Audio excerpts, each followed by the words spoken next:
اور اگر کچھ لوگ ہمارے دشمن ہیں تو کس کی وجہ سے دشمن ہیں؟ اگر ہم نہ ہوتے شیعہ تو ہمارے دشمن نہ ہوتے. وہ آپ کو نظر آ رہا ہے. ابھی آپ دنیا کی پالیٹکس دیکھیں کہ سارے عرب جو ہے کہاں جا رہے ہیں. یعنی ان کے دل میں گنجائش ہے کہ ان کے چند اصحاب کو جو نہ مانے ان کے ساتھ نہیں بیٹھ سکتے.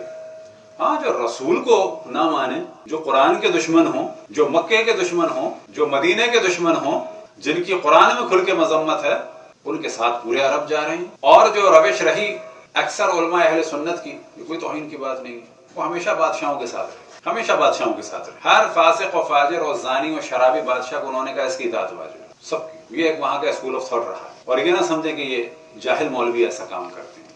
یہ علم کلام کی ان کی تمام کتب میں لکھا. پہلے میں بھی یہ سمجھتا تھا کہ شاید یہ ایسا کہا جائے تو غلط ہے. مثال کے طور پہ عقائد نصفی کی ان کی کتاب ہے، وہاں پر یہ واضح عبارت ہے ان کی، لا ينعزل الامام بالفسق والجور، کہ امام معزول نہیں ہو سکتا، یعنی اس کو آپ نہیں ہٹا سکتے. کس کی وجہ سے؟ اگر وہ فاسق ہے. والجور، اگر وہ ظالم ہے.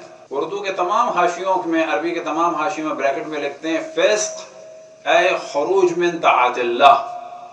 فاسق سے کیا مراد ہے؟ وہ جو اللہ کی اطاعت سے خارج ہو جائے. جور اے ظلم علی عباد اللہ، جو اللہ کے بندوں پہ ظلم کرے لیکن آپ اس کی مخالفت نہیں کر سکتے، حرام ہے. فرماتے ہیں اسی کی اجازت سے اڑو، اسی کی اجازت سے نمازیں ہوگی جمعہ، اسی کی اجازت سے عید کا اعلان ہوگا، اس کے خلاف بولنا اٹھنا حرام ہے. بنو عباس کے لیے حرام تھا بنو امیہ کے خلاف اٹھنا، لیکن جب بنو عباس پاور میں آ گئے تو وہ اولو الامر ہو گئے، وہ اولو الامر ہو گئے. تو یہ خود ایک اصلاح کا موضوع ہے.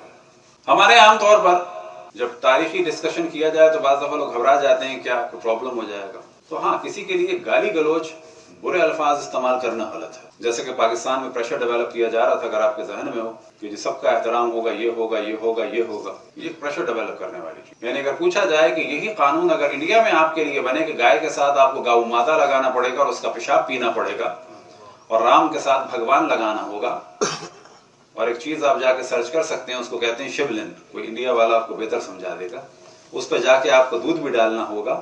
تو اگر یہ والا پریشر کو ڈیولپ کرے گا پاکستان میں، تو سوال کیا جائے علماء دیوبند اور بریلوی سے کہ اگر اینن یہی قانون ہندو آپ کے لیے لگا دیں تو کیا کریں گے آپ؟ اور اینن اگر یہی قانون کینیڈا میں آپ کے لیے، امریکہ میں لگا دیا جائے کہ مرزا غلام کے ساتھ آپ صلی اللہ علیہ وآلہ وسلم لگائیں گے تو کیا کیا کرو گے؟ حضرت غلام مرزا لگاؤ گے یا ریزسٹنس دکھاؤ گے؟ تو یہ ہر دین اور مذہب کا اپنا اختیار